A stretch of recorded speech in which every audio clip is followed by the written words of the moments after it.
Ya mungkin pernah terbesit di benak bunda semuanya ya, terutama yang pernah diselingkuhi suami. Sebenarnya suamiku tuh ngerti dosa nggak sih? Kok tega-teganya dia selingkuh? Kok dia merasa nggak bersalah sama sekali? Kok bisa sih suamiku sampai hati melakukan itu? Kemana nuraninya? Nah, inilah gejolak dalam hati istri saat suami selingkuh dan berzina dengan pelakor.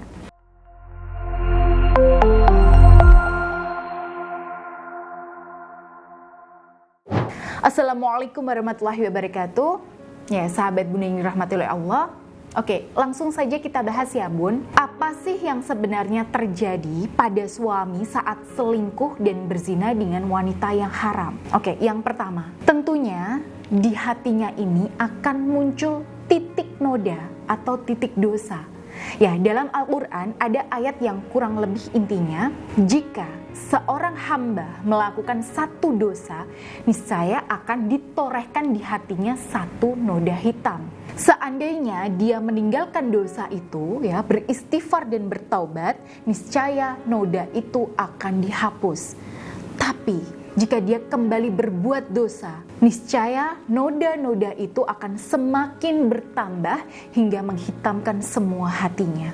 Nah, kalau kita gambarkan pada suami yang berselingkuh, ya, di awal-awal terjadi perselingkuhan, dia tuh merasa bersalah banget sama istri. Ya, hatinya tuh dak-dikduk gak karuan, Bun. Kenapa? Ya, waktu itu hatinya itu masih agak bersih Bun. Jadi ketika ada setitik noda hitam di hati, ya, karena hatinya mulai mendua, dia itu akan merasa bersalah banget. Ibaratnya nih Bun, kertas putih, ya, lalu kita torehkan titik hitam di atasnya. Nah, itu pasti akan kelihatan banget kan warna hitamnya. Nah, begitu juga suami yang selingkuh. Dia akan merasa berdosa sekali. Ya, jangan dikira suami yang selingkuh itu nggak tersiksa batinnya ya Bunda ya. Karena diam-diam pasti dia merasa galau dan jauh dari kedamaian.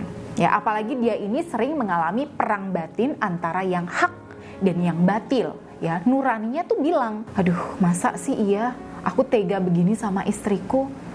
Dia pasti sakit hati dan marah kalau tahu aku begini. Tapi hawa nafsunya akan mencari pembenaran dengan cara mengingat-ingat sikap istrinya yang dia rasa mengecewakan dan gak srek di hatinya. Alah, biarinlah, wong tiap aku pulang aja istriku gini-gini kok, A, B, C, D, E.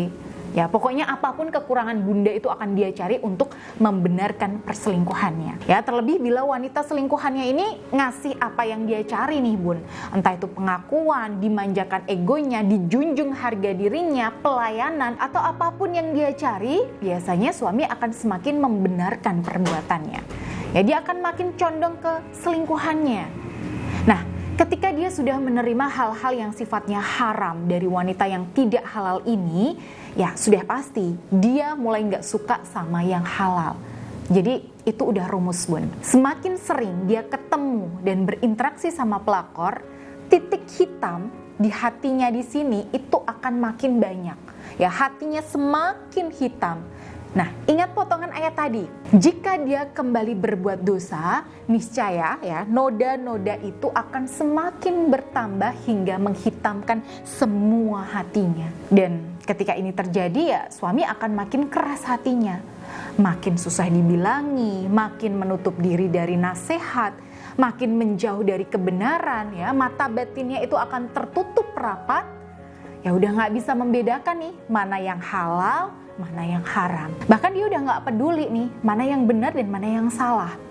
Nah, apalagi ketika kondisinya dia sudah sakau nih Bun dengan selingkuh, bahkan sampai berzina sama pelakor.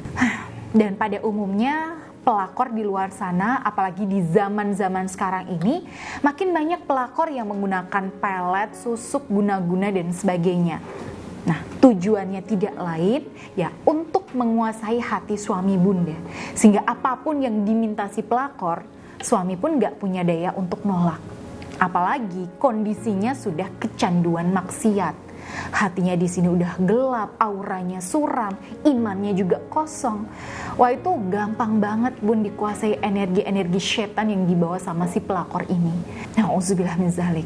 Ya, lalu apa yang bisa kita lakukan bila kondisinya sudah seperti ini? Menasehati, Ya, mengingatkan suami bahwa selingkuh itu dosa, atau ngasih tahu suami kalau dia itu diguna-guna pelakor, nggak akan mempan Bunda. 95% omongan Bunda itu nggak akan pernah didengar.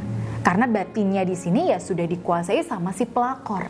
Apalagi auranya sudah gelap seperti ini. Ya, karena itu kalau klien-klien saya kondisinya suaminya sudah mentok seperti ini, nah treatment pertama yang saya akan berikan adalah langkah pembersihan aura.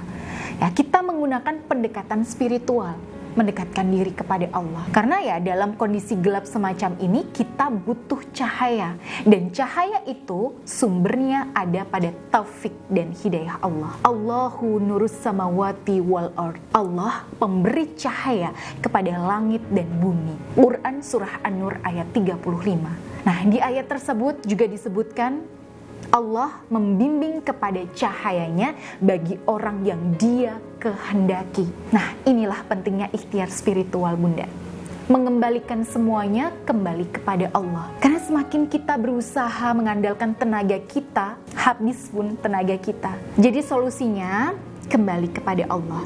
Kita perbaiki ibadah kita, perbanyak istighfar, sholawat, sholat di awal waktu, perbanyak membaca Al-Quran, dan perbanyak zikir. Ya, biasanya saya juga membekali amalan wirid khusus, yaitu wirid Asma Ar-Rahman untuk klien-klien saya yang saya bimbing yang mengalami fase ini.